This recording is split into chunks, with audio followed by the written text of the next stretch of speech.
Anong issue na ito, boss? Ano, blackout eh. Ah, yan yung ano. Sige nga. Yan, naka ano yan. Anong year model to, boss? Ha? Anong year model na Innova? 2006 yata. Ah, 2006. Okay, sige, sige. Pakipatin na, boss. So, ito yung before blackout yung ano. I-repair natin to, guys. So, ito na, guys. I-repair natin. Blackout issue to, ah. Ano pa nga na nanay? Oh! Marilyn! Oh! Salamat po.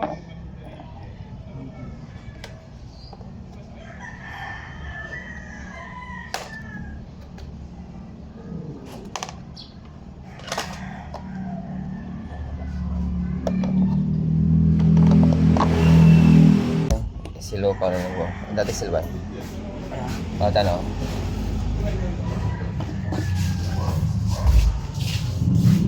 Oo, okay lang. Bubra mo niya eh.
Makbong, makbong.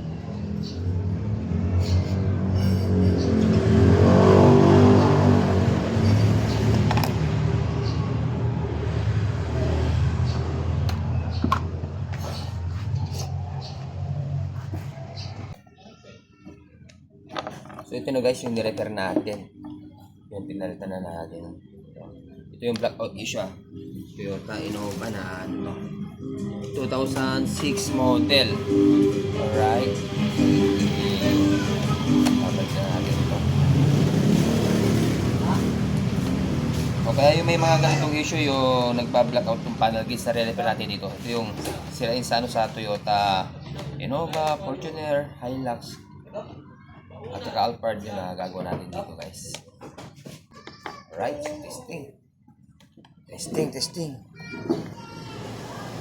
Testing yan, watch this. Ito na, guys.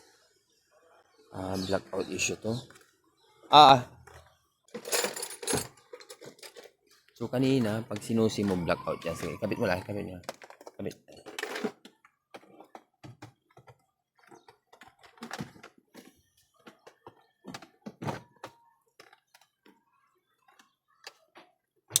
Yun.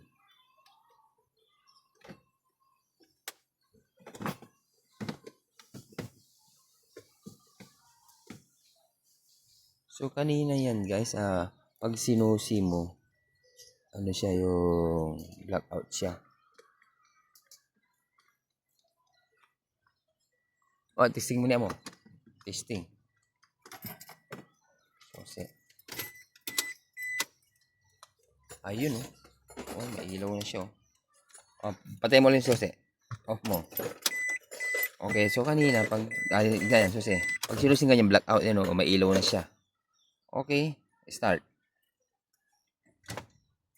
Ano po yung nakinita, Uncle Joel? Start.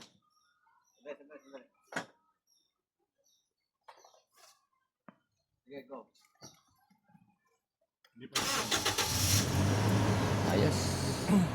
Alright. Sige, off na. Yun, repair lang natin. Okay na? Oo, okay na, boss. Hindi ako sasabog yan ha. Hindi, may mga ano naman yan. May mga fuse naman yan. Lahat ng mga wirings, may mga fuse yan. Kaya safety yan. So, ito ni-repair natin. Ang issue nito, blackout. Okay na. Paano nyo nalaman itong fuse namin, boss? Ha? Paano nyo nalaman to? Ito? Oo, sa amin.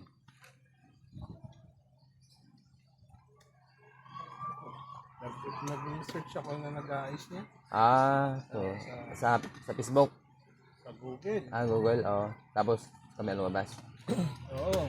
Oo. Ako, Makati, Oo. Cavite. Iba kasi, Ay, Cavite kayo? oo, Saan sa Cavite? Bacoor. Bacoor, Meron doon, Imus. Yung asawa ko nga, taga dito. Sabi ko, Oo. dito na lang kasi nandito asawa ko. Kaya punta pa ako. Hindi, General Trias pa lang. General Trias. Ah, Yung mula sa amin, 18 kilometers. Mhm. Or 12. Hindi dito na lang ako, yung permit. dito nirepair namin itong panel gas blackout issue nito. Kayo yung may mga ganitong issue yung nagba-blackout.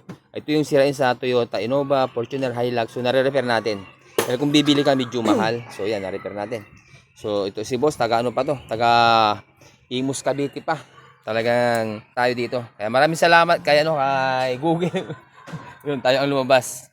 So, okay na. Ayos na. Okay sa alright na yung panel goods ni boss. Anong pangalan niyo, boss? Jan. Jan. Ako si Jun. Jan and June. Ayun. Jan and Jun. Pinagtagpo.